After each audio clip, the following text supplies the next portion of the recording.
Smart FM. Smart Career.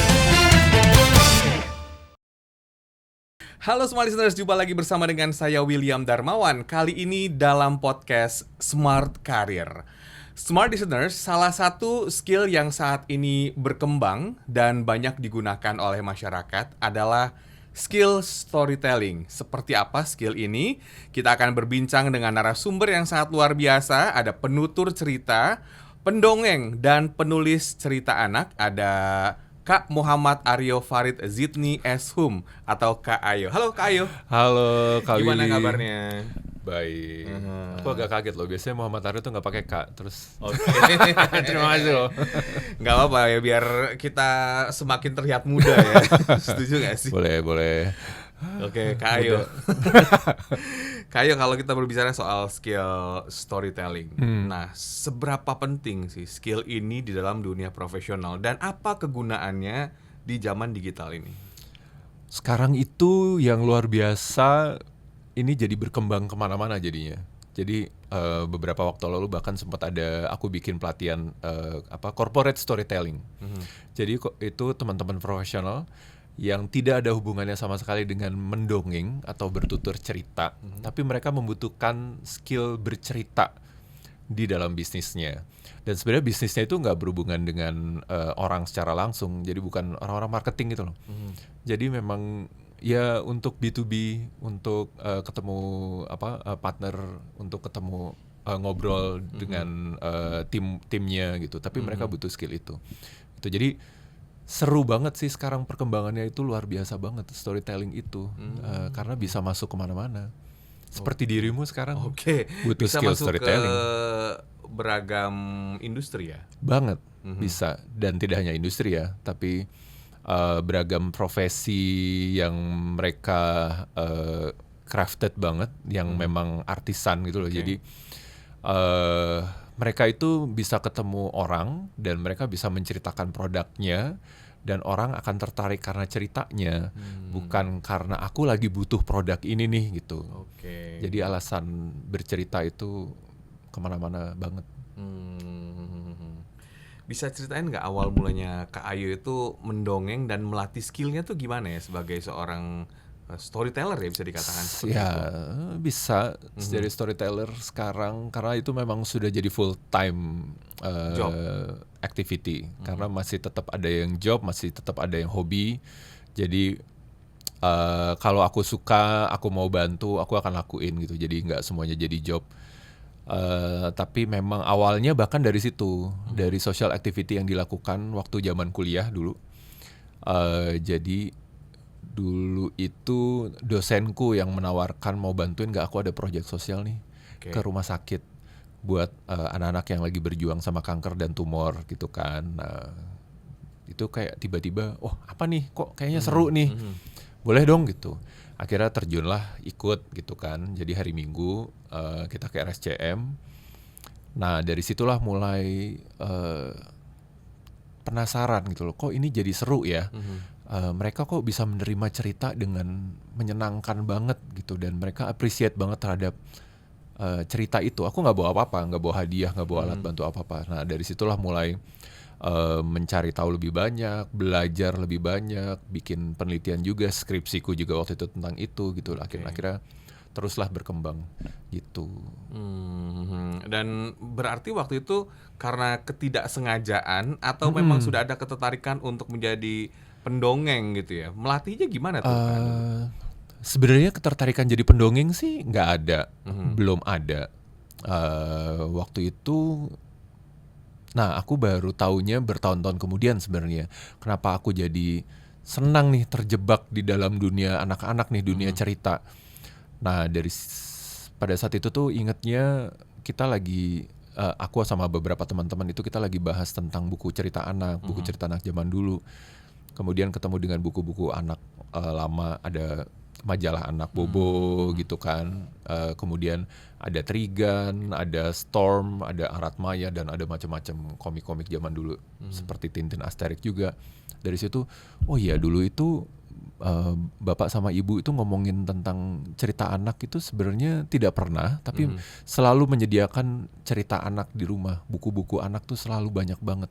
Oke. Dan kayaknya dari zaman itu berkenalan dengan banyak cerita anak, dan apalagi itu adalah cerita-cerita klasik yang sampai sekarang tuh orang masih cari dan masih baca. Nah, akhirnya jadi keterusan nih. Seneng banget sama dunia cerita gitu. Sampai akhirnya ya itu bergelut di dunia storytelling itu gitu. Oke. Ada indikasi nggak sih seseorang itu mahir storytelling gitu ya? Apa kalau misalnya dia cerita orang-orang langsung terhipnotis gitu? Itu sebenarnya itu adalah skill. Jadi sesuatu yang Skill. mudah sekali untuk dipelajari. Dan butuh konsistensi tentunya. Jadi asal kita sudah tahu objektifnya apa, atau kita udah set goals-nya mau kemana, skillnya itu akan lebih mudah dipelajari karena willingness to learn-nya itu akan selalu ada. Oke. Ketemu orang baru akan seneng banget belajar gitu kan. Ketemu cerita baru itu akan ngulik, akan baca, akan memperdalam gitu. Nah, kalau udah bisa tahu maunya apa, itu bisa banget tuh dipelajari. Semua orang tuh pasti bisa bercerita karena pada dasarnya semua orang senang mendengarkan cerita. Dan mereka tanpa sadar sudah tahu ceritaku tuh yang seperti apa. Jadi sama kayak baca buku kan, ke Gramedia terus tiba-tiba aku suka nih jenis cerita yang kayak gini gitu. Atau mau nonton film terus tiba-tiba udah tahu aku kayaknya sukanya nonton yang kayak gini deh gitu. Jadi sebenarnya setiap orang tuh sudah tahu mereka senangnya dengan cerita apa gitu. Jadi ketika mereka mau belajar bercerita bisa mulai dari situ.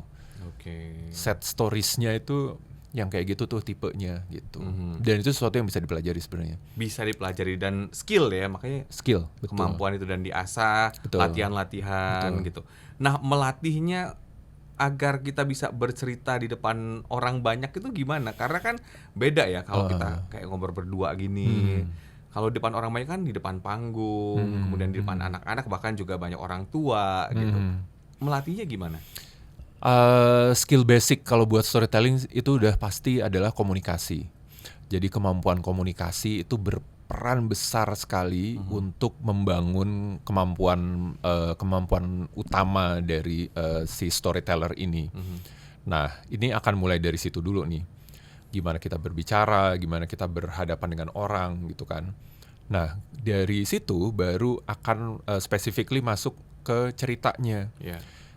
Si storyteller ini dia harus mengenal cerita, kemudian flow ceritanya itu seperti apa gitu, termasuk story structure yang harus dia pahami untuk membuat cerita itu akan lebih kena gitu. Atau kalau di dalam dunia storytelling itu ada namanya story hook. Dia harus tahu story hook dari setiap set cerita yang dia punya itu di mana. Nah, itu dia bisa pakai di depan, dia bisa pakai di tengah, atau dia pakai di ending. Nah, sebenarnya sesederhana itu sih, itu aja. Sisanya itu dia butuh trial aja, coba dan coba. Iya. Dan latihan cuma bisa praktek langsung. Oke. Gitu, nggak bisa yang di depan cermin latihan sendiri, kemudian dia review videonya gitu. Nah, itu yang akan susah. Tapi dia harus latihan langsung. Jadi makanya ada banyak tumbuh komunitas, banyak teman-teman yang mau belajar storytelling dengan serius itu masuk ke komunitas karena dia akan belajar banyak, punya peer groups yang akan support dia, dan di situ ada ruang untuk belajar kan, gitu. Komunitas tuh mereka akan bikin acara-acara yang open to public dan di situ dia bisa mengasah kemampuannya gitu, saling support tuh di situ, gitu. Itu yang seru sih.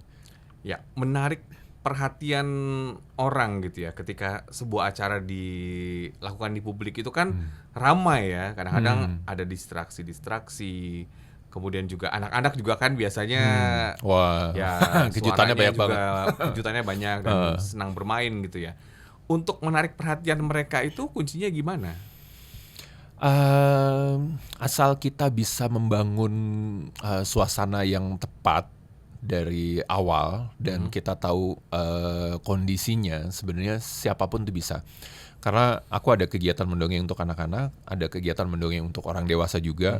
Jadi kita ada acara rutin juga termasuk untuk orang dewasa. Jadi ada dongeng untuk dewasa. Oh, ada. Tuh, ada. Dan itu ramai juga gitu. Nggak cuma dengan anak-anak. buat orang dewasa tuh pun itu perlu ada pengkondisian gitu.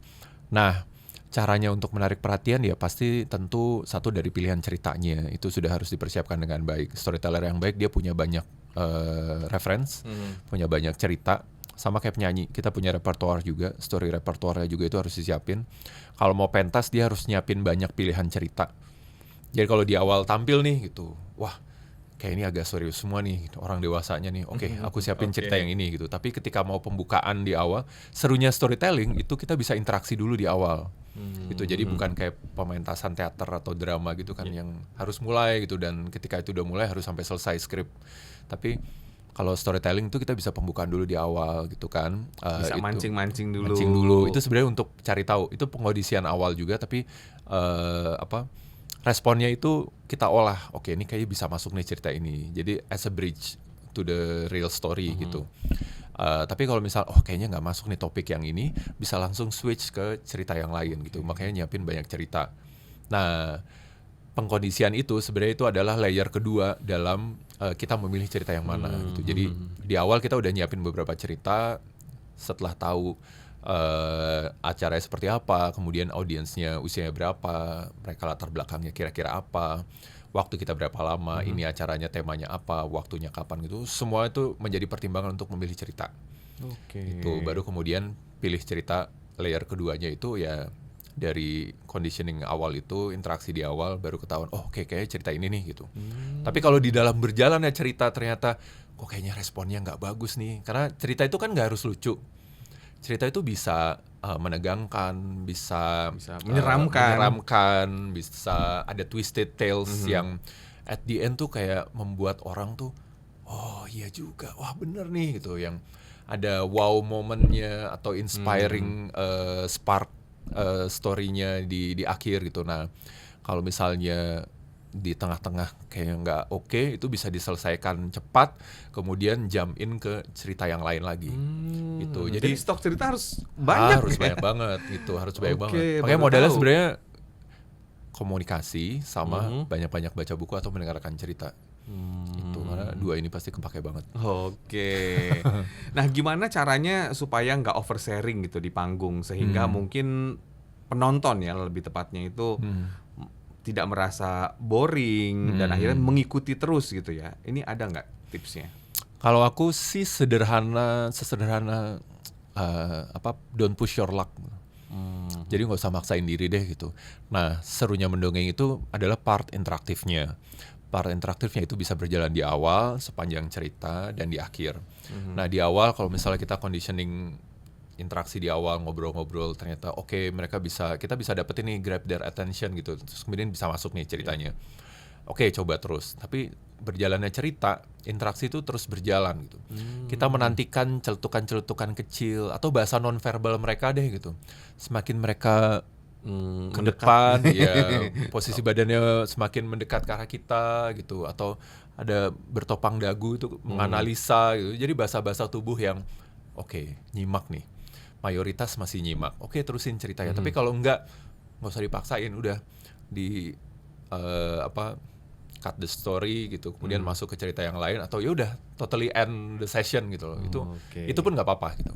Karena ya itu, kadang kita nggak bisa memuaskan banyak orang, kadang cerita yang kita punya belum tempat sama orang itu, tapi ya kita harus menyelesaikan cerita itu, meskipun itu harus dipendekin banget gitu. Nah, itu bisa terjadi dan itu yang harus dilakukan. Tapi kalau misalnya lagi berhasil, ya udah jalan terus aja. Itu responnya bagus semua, kontak matanya hidup gitu kan. Kemudian mereka boleh lo nanya. Jadi kalau dongeng dewasa itu sama anak-anak sih. Kalau anak-anak itu nggak usah ditanyain lah gitu. Mereka akan bisa, jadi itu kenapa begitu? Itu kenapa begitu? Itu mereka bisa banget nanya. Dan itu kita bisa merespon itu dan bisa memasukkan itu semua ke dalam cerita. Jadi bisa ngidupin lagi pengalamannya gitu. Pengalaman kita semua mendengarkan. Tapi orang dewasa itu juga bisa kayak gitu. Nah, makanya itu jadi salah satu indikator sebenarnya dalam storytelling yang membuat storytelling itu jadi lebih hidup. Gitu. Dan itu yang kepake di bidang-bidang yang lain. Jadi kalau misal you sell Presentasi something, gitu ya. you present something sambil pakai metode storytelling, kemudian banyak komen, Langsung banyak respon. goal, ya. Nah, itu kan wah dapet nih. Dapet. Karena perhatiannya dapet. Makanya ilmu storytelling ini bermanfaat ya untuk Bener. semua bidang dan keterampilan ini sebetulnya bisa diasah. Betul, Sukses betul. ya Kak Terima kasih. Ayu atas karirnya, mendongengnya Amin. juga, dan tentunya bisa menginspirasi smart listener semua. Smart listener, demikian perbincangan kami dengan Kak Ayo. Semoga ini menginspirasi Anda. Jangan lupa untuk subscribe channel YouTube Smart FM. Saya William Darmawan, sampai jumpa. Smart FM. Smart Career. Make your future better.